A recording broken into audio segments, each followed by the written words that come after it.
que tá falando com vocês é o Lourinho, mais meu primeiro vídeo pra vocês. Nesse meu primeiro vídeo, galera, vou estar ensinando como a double jump, beleza? Então a double jump é muito simples, tem dois jeitos de dar double jump. Tem dois jeitos de dar double jump, beleza? O primeiro modo é você vem aqui, dá um pulo, dá outro pulo e segura contra, beleza? O segundo modo também quer dizer, eu acho esse daqui mais fácil, né? Você pula e contra. Eu acho esse aqui mais fácil, mas esse aqui é um pouco mais difícil pra você que tá começando agora, né? Que não sabe. Essa assim, aí você pula, aí assim que você sentir que tá caindo no chão, aí você segura contra. Uma, duas contra. Uma, duas contra. Entendeu?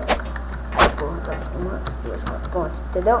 Então é simples. E também tem esse outro modo aqui que você vem aqui, aí sobe aqui, aí fala o que você quiser ali, beleza?